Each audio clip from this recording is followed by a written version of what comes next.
Welcome back, everyone, for the Easter eggs and crazy cameos in Cobra Kai Season 6, Part 3, Watch Party. As the show ended triumphantly, there were a lot of cameos and Easter eggs in the finale. Some were just fun little nods to the crew, while others were more significant. Of course, many of the biggest cameos and Easter eggs we expected never happened, which begs the question, what may have been planned but didn't happen? One of the biggest twists of the show was Daniel and all the students donning Cobra Kai guise for the final fight. As you recall, a dojo in the Sekai Taikai was only supposed to have 6 fighters, but they all came out to watch anyway. It was a major twist for Daniel, who openly regretted his past in the dojo. I used to be a Cobra Kai.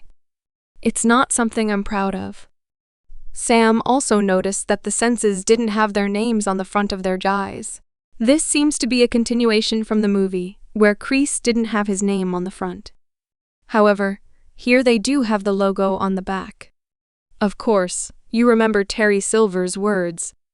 Imagine how easy it's going to be to wrap Cobra Kai around both your kids. That set Daniel off back in Season 5. He was ready to fight. Who would have thought that Daniel himself would be the one to put the guise on his kids? It's an interesting twist on the callback, because once Silver technically gets what he wanted, he no longer wants it. At this point, he wanted Cobra Kai to slither away and die.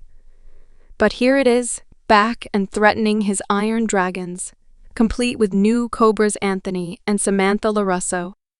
It also completes a further callback for Sam, who actually admired the guy long ago. Here you go. Admit it, this is a pretty cool guy. Thank you. I mean, the snake's a little on the evil side, but I like the colors. Clearly, from the first season, Sam had her eyes on the awesome style of Cobra Kai. You have to admit, she does look good in it. Of course, everyone looks awesome in it. That brings us to our first missed cameo. No return of Aisha. You can almost imagine Aisha watching the fight on television, and specifically commenting on Sam wearing that guy. You can imagine her saying something like, "You do look badass in that, Sam. That snake is not evil at all, and your dad isn't flipping out." Of course, she would also comment on Sensei Lawrence. She'd be chill. "Yeah, I knew he could do it." You're certain she would be happy for Tori, who found a way to triumph. But alas, Aisha is just one of the many cameos that did not happen. Perhaps one of the most important Easter eggs, which was a subtle theme of the show, comes at the end in the repaired Cobra Kai dojo. As you remember, Daniel left the dojo again, and some riffraff had vandalized it. Things were torn down, and graffiti was all over the place, especially on the creed on the wall, specifically around the No Mercy.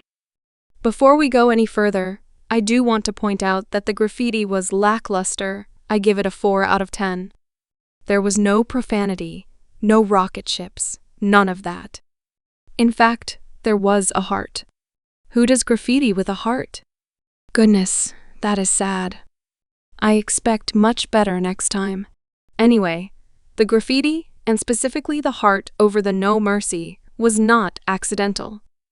Obviously, it needed to be repainted. That brings us to one of the more subtle Easter eggs in the whole show. When Johnny first put the creed on the wall, it wasn't perfect. The No Mercy was slightly tilted. It wasn't much, but you could see the O was a little crooked and the words ran at a slight angle. It wasn't perfectly aligned the way Strike First and Strike Hard were. This was always a visual metaphor for the problem within Cobra Kai. The No Mercy attitude, as taught by Kreese and learned by Johnny, wasn't perfect. You may not have noticed it at first. In fact, in some ways, it brought power and confidence, like when Miguel won the cafeteria fight. However, it also had problems. Hawk went too far and lost his anchor. The issue with the wall was even briefly referenced in Season 2 when Johnny made the back room. Looks good. I used a level this time. He talked about using a level here because of the uneven letters on the wall. So in the end, Johnny had to fix up the dojo and repaint the wall. Obviously, this time, he used a level it is straight. In a way, the no mercy philosophy is now straight and balanced. Johnny knows what to teach. No mercy means not being Mr. Nice Guy, the hardest one to understand. Fact is, if you're too nice, the world's going to walk all over you. His lesson is that kids and everyone really have to stand up for themselves. You can't just wait for the world to come to you. You have to go after it. You have to know what you want and then go get it. It's not just about knocking your opponent down when they're already down. It's about letting others know they can't take advantage of you. You earn respect. The words are straight, and the message is clear. The mailman was a nice little Easter egg from the Karate Kid part II. I don't know if mailmen normally wander into the backyard of a house like this, but I guess if you're at Miyagi-Do, why not? I did find Kumiko's letter a little disappointing. I was hoping for her to come back at least one more time, but that was another missed cameo. Kumiko had her moment in Season 3, and that was it.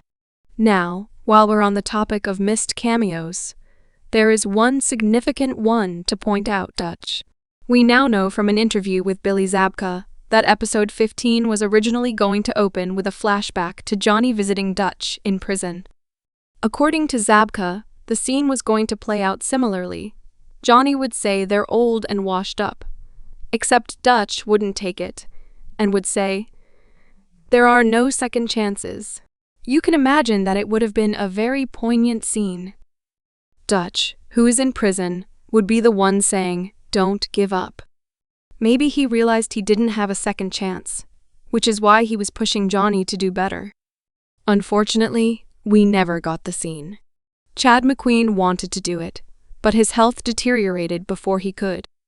Ultimately, the decision was made to switch it to Johnny visiting his mother's grave. It is mostly the same scene, perhaps even better in some ways, but we'll never know for sure. Either way, Dutch was specifically mentioned early in the season. Remember Dutch? Dutch was so cool. Yeah, he's in prison, which was a way to keep him fresh in the audience's minds. It didn't quite work out. Dutch does have a moment in the flashback skeleton fight. What's the matter? Mommy not here to dress you? So he found his way into Season 6 after all. Now, after discussing Dutch, I suppose it's worth bringing up another cameo or return we thought was going to happen, but didn't. Julie Pierce. The build-up in Season 6, with the Miyagi box and the inclusion of the name Kyoku Miyagi, all hinted at the return of Hilary Swank as Julie. We now know the writers hoped and intended for that to happen. Unfortunately, the budget was running thin, and the story was long, so there was only room to bring her in for maybe 1 or 2 episodes. It looks like Hilary Swank wanted something more substantial before she agreed to return, so she passed on the offer. That explains her awkward thinking about it response. When she gave that interview last year, she said, "I don't think I am," because she was offered the role and declined. Oh well, the intention was there. We don't have any specifics, but my own thinking is that some of Mr. Miyagi's explanations, which Julie would have provided, instead went to Lucille in this scene. There may have been further explanation regarding the name, as she could have said that was the name she knew him by. There's also another important moment at the end. Robbie and Tori striking a sponsorship deal. Notice the name of the woman who offers it. "Hi, I'm Julia with Icon Branding." Julie? I think it's very likely this character, who happens to work in a karate-adjacent field, could have been Julie Pierce. She helps Daniel learn about Mr. Miyagi, then gives Robbie and Tori the boost they need to continue their professional karate careers. So, too bad, Counselor Blatt. You were probably a terrible field hockey player anyway. As it was, the story was there, but Hilary Swank turned it down. I was right, but I can't control what she wants or ultimately decides. Truthfully, I was never a big fan of Hilary Swank. Boys Don't Cry was stupidly overrated. Seriously, I remember watching that in my sister's apartment and thinking, why is everyone gushing over this? That can further be seen as a fact because no one ever mentions it anymore. You see people talk about $1 Million Baby, but no one ever brings up Boys Don't Cry. I looked, it never happened once. Maybe she'll be involved in some spin-off in the future, or maybe Swank had a terrible time on the next Karate Kid, is embarrassed by the movie, and never wanted to think about it again. Either way, it's all done now. Show creators John Hurwitz and Josh Held gave themselves a cameo at the very end. It's a pitch for a Back to the Future reboot. Okay, it's fun, though it feels a little gratuitous. I may make jokes on occasion, but seriously, Hayden's cameo as Silver's lawyer, Ezra, was actually pretty cool. Joan and Josh feel a little unnatural, like they don't quite belong there. You can sort of imagine this is how the series began. Now, a fun cameo was Elizabeth Berkley, who played Moon's mom. She was on Saved by the Bell, which I think started in the late 80s 1989. She played Jessie. She certainly did well as Moon's mom, and you can wonder about Sage. Is that Moon's older brother or sister? Who knows? I like to think Moon has a brother. It actually makes sense for Moon and why she is the way she is. Either way, it was a lot of fun. She's not right for Chosen, but helped him get over his hurt with Kumiko. That's an important moment. Going back to Easter eggs, there was one we were all super convinced would happen, but just kind of faded away. The scroll. The scroll Anthony found. The way it was set up and then called back. You thought something was going to happen? Maybe Anthony was going to be the protector of the LaRusso family or something, I don't know. But it is kind of weird that it just faded away. Maybe this is for a future spin-off series. I don't know. Now, you can sort of tell the final match was designed to have a lot more cameos in it. They had Nestor and Lyle at the bar, that's pretty good, but I thought there was room for more. Indeed, that is the case. Hayden Schlossberg confirmed they wanted to have a lot of other characters watching Johnny fight, but they ran out of money. You can imagine Bobby and Jimmy watching the fight, cheering for their old Cobra Kai friend. I'd like to think Counselor Blatt was watching with her older sister and her friend, Ali. That would be fun for Ali, her ex-boyfriend, fighting while being coached by her other ex-boyfriend. Mike Barnes would definitely be tuning in. He had what it takes to be a Sekai Taikai champion and would be watching with total respect for Johnny. I mentioned Aisha, of course, rooting for her former sensei. And how about Freddy Fernandez? He's watching his old buddy Daniel, probably eating some barbecue at the same time. Unfortunately, we never saw him, likely another casualty of the thin budget. I also like to think Kyler and Brooks would be watching. Kyler would just brag. I taught him that move. That's all me. You know how Kyler is. So, even though we didn't see them all on screen, you can certainly imagine they were watching.